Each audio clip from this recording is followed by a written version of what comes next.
Hello, my friends. AmyR here with Prairie Paper and Ink. Welcome back to my face and my card making space. And a card using a couple of the new products from Altenew's June 2025 release, which is just, it's so good. It's so good. There's so many things. This is the first of many videos. I, of course, zeroed in on the new press plate, the Magical Peony. And this is 80%. Like, it's huge. It's huge. You guys know me and large florals. Hello. So I did hot foiling with it. There's a stencil set. I also I'll show it more in the video, but their new brush holder.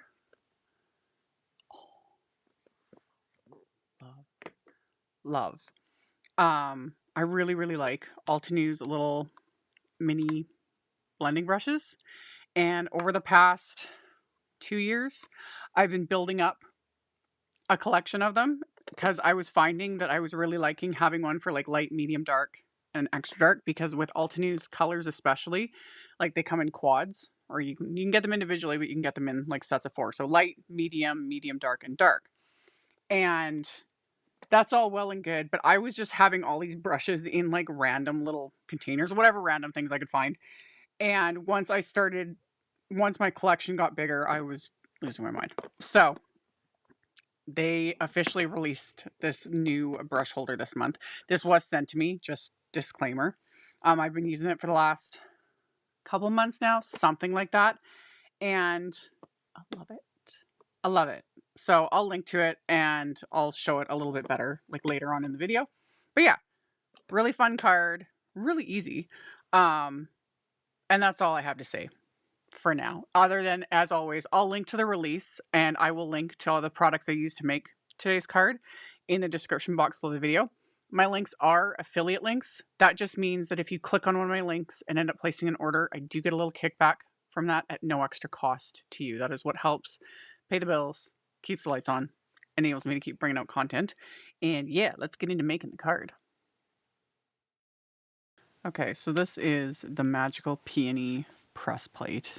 This thing is huge. I love it. I love it. Altenew has some really gorgeous press plates.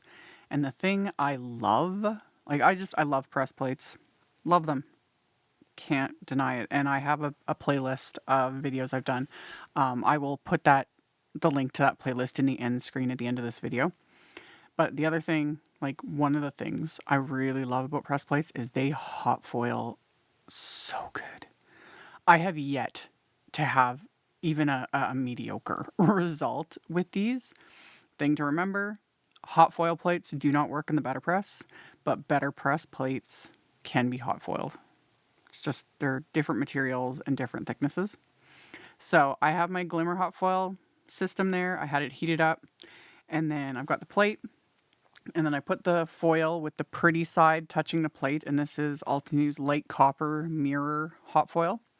And then I press the button, as you can see, and then you just let it go until the flashing light goes solid. And normally you should only run these through like one pass, because you risk the chance of things shifting if you run it back and forth in your die cut machine. But I could tell things hadn't shifted, so I was just rolled it back, also because I don't have space like behind, like off camera there.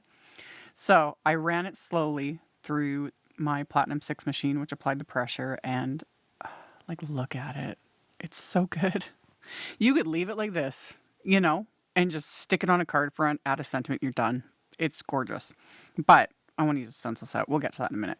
While I have the Glimmer out, I'm also going to hot foil my sentiments, because that was also part of this release. This is the Versatile Greetings 3. There's this press plate set that you can use as press plates or hot foiling. And then there is you can see that on the screen there. There is the die set, which has the words and the outlines. So if you're not into press plates hot foiling at all, but you love sentiments, there is the die set, which just gives us options. So I hot foiled the sentiments onto some darker purple cardstock. The first cardstock I used was Altenew's Soft Lilac cardstock. That was the light purple. And for the sentiments, I'm using the same foil, the light copper foil, and the Deep Iris cardstock. And again, just so good. And then off camera, I just used the outline wafer dies from the die set to die cut those, and we'll get back to them in a minute. So I have my sentiments, and I've got my background. And then here is the brush holder. It is beautiful. It holds 40 mini brushes. And back when I was first told about this like holder, this was, goodness, last year. It was a while ago when Altenew gave me the heads up. And I was like, man, it's going to take me a long time to get that many brushes. Yeah, it didn't take me that long. So you can keep the brushes either way. You can keep them bristle down. I put mine bristle up because then I can literally, as you can see, I can see the colors. And I have mine in rainbow order. And for me right now, that's what's working. You can, if you know, I know there's some, and down the road, I might become one of them, having like a brush for every single color, but Altenew does have a lot of colors. I am tempted, but someday. But for now, this has been working great. I have a rainbow. I have red, orange, yellow, green, aqua, blue, purple, pink, brown, and gray. So 4 for each, a light, a medium dark, and a dark. And I have been loving this. Like I was saying in the intro,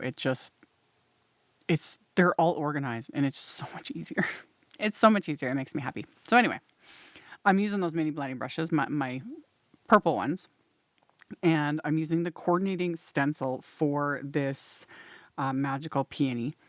And there is a layering guide. You can see part of it there at the top of the screen. But this lines up so easily because like this thing's just ginormous. I love it. So I'd stuck the background to my like Altenew grip mat. And then I'm just blending the 3 darkest shades. I didn't use the lightest shade because I'm going to use the lightest shade on the inside of the card. But I'm using the quad of Lavender Fields and then Deep Iris and then Midnight Violet. So for the first 2 stencils, I used the Lavender Fields. And the thing you always need to keep in mind, if you're doing something like this where you are stenciling or just ink blending onto color cardstock, not white. When you are blending on color cardstock, keep in mind that it will look different when you first apply it versus when it's fully dry. Because while the cardstock is still wet, everything will look darker. So if you're going for a specific look or you want like a certain combo, I recommend just testing it out. You know, use a scrap of cardstock, blend your inks, and let it fully dry, and then come back to it. Because even what I'm showing here on camera, it will look quite a bit later when it's fully done. So it's just something to keep in mind. But for this, I'm not concerned. You know, I just wanted like the blending on here. And as usual, I could stop after just this stencil. This is a 3rd stencil. Could have stopped after this because that even just skipping the last one is a really nice look. But me and my OCD, I was like, we have these stencils for a reason. We have all these layers. I need to use them. But editing this video, like going back and seeing it, and I was like, oh, this looks really nice. Like right here. I really like how those, because this last one, all those petals have that line detail on them, which especially with the hot foil is chef's kiss famous. Fabulous. Not famous. Well, it can be famous too. Whatever. But I'm going to use the darkest shade on this one. But yeah, you could totally skip it and that would look awesome too. Another idea I had, but as usual, I keep running out of time, is like pressing this onto watercolor paper, skipping the stencils altogether and like watercoloring this because it's so pretty. Or if you feel really adventurous, blind pressing this like without ink into watercolor paper and then doing like no line watercolor. Man, I need more hours in the day. I think that could be a lot of fun, you know? If you've got some, you would need some patience and time.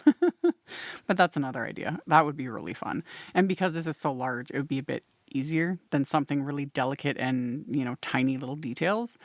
So, again, if someone can figure it out, you know, give me an extra day in the week, clone me. I would appreciate it. Anyway, for the inside of my card. This time I pulled out the Better Press and I lined up my plate. I used that card front like as a guide.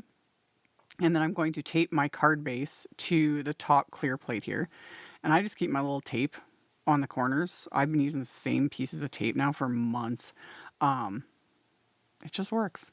So I'm taping my card base onto here. So my card base is a top folding A2 white note cards of 4 1/4 by 5.5 inches. And then I'm inking up this plate with the soft lilac ink. I have used all sorts of inks with the Better Press. I have yet to find an ink that doesn't work with it. Altenew's fresh dye inks work amazing, and especially because they have the felt ink pad with the linen top, so it's a bit firmer. You can use foam ink pads with this, like with the press plates. You just need to use a very light hand. Like, do not press with the ink pads if it's a foam ink pad. Otherwise, you're going to mush ink everywhere, and it's going to be a mess. But I inked it up with that soft lilac, and then I put the clear plate in place, and then I'm running this through my Platinum 6 machine. And I wish, that's the only drawback as a content creator using this, is you cannot properly see like the detail, and like even on just regular cardstock, like you can feel it. You can see that just impression, and I love it.